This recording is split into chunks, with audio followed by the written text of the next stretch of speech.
What's going on, everybody? It is I, Strix, back at it with more Marvel Snap, and today I'm playing my Auto Blob deck. That's right, one of the newest. I was gonna say the newest, but it's been a week. I haven't put any content out on him, but the Blob has come to Marvel Snap, and his ability, when he's revealed, he absorbs and merges himself with the rest of the deck. But the other ongoing is he can't be moved. So he's a very interesting card deck. This is the first deck I tried with him to see basically what the system would say, oh, what's the exact way to play him? What's the play here? And it recommended a deck that's essentially kind of like a tribunal deck, like a living tribunal deck. So let's see what it has me doing. So right now I'm in a pretty good position. I got Electro, I got DJ over here. So Electro is going to get me that sick, awesome extra energy. And then DJ is also going to get me double energy as well. I got Silk on the run, ready to go as well. So far, so good. Ooh, Magic. Alright, get an extra turn to start building my field. So, what I've seen so far from a lot of decks with the Blob, and I've recorded some as well, so I'll be putting them out too, but I've seen other decks with extra power cards. Thanos Blob decks have been very popular as well, so I will be putting out those as well. But let's see how well I'm able to manage utilizing this. So I got the Tribunal out, Blob is here. He's going to Kirbify the whole deck, and the idea is Blob Kirbyfies the deck, and then Tribunal spreads the wealth across. So now, we have other cards here. DD out here, roaring and sharing the wealth. Silk swinging across. Oh, he also has a Tribunal, the new version of Tribunal. Very nice. Okay. I'm gonna put Iron Man down so we can double up on all the power. And he's leaving! There we go. We appreciate your ability to understand that you cannot face the Blob. Alright. What's next? Bast! Ego take the wheel. Oh, goodness. So yeah, one of the key things, so with Blob, I learned that the best way to play Blob is to really play him early.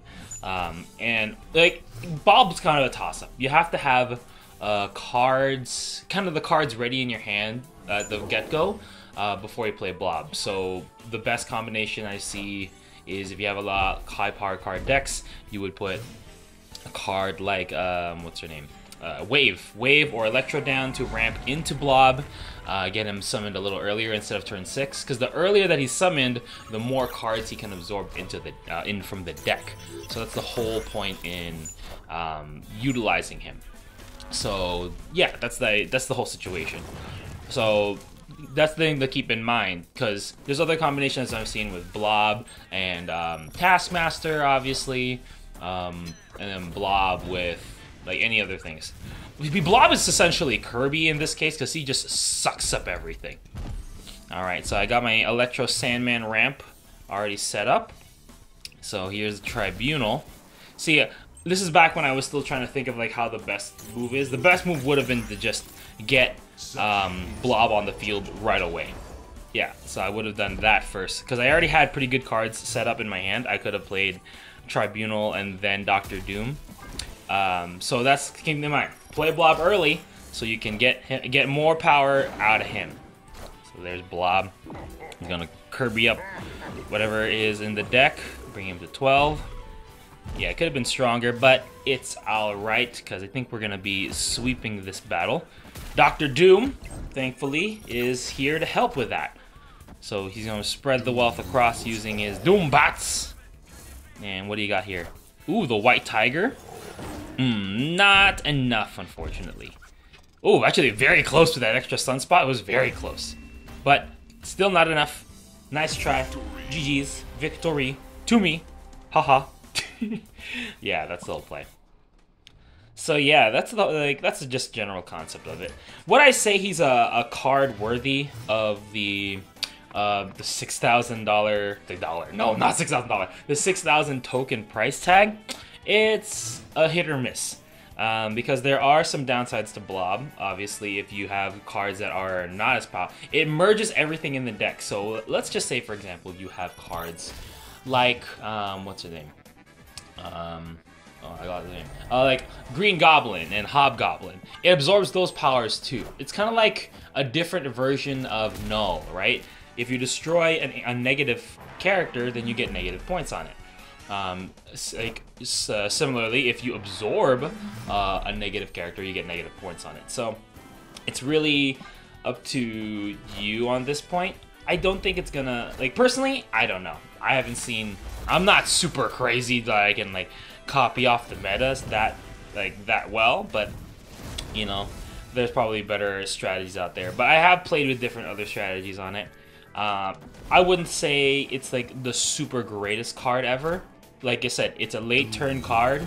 You really have to play it early in order to get the most of it. If you can get that set up, it's a great card to use.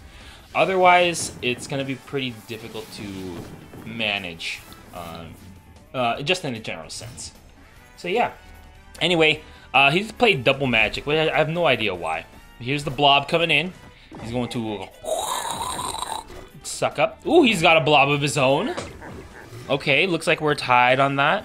So yeah, that's what I'm saying. Like, if you're playing Blob late, it's really hard to utilize because Blob is best played early. There's the Tribunal sharing the wealth across. Let's hope that's enough to win. Ooh, just clutched it out. He had Giganto at the end of there, but I managed to win thanks to the Tribunal sharing the wealth and that Doombot just chilling over there. Whew, good job.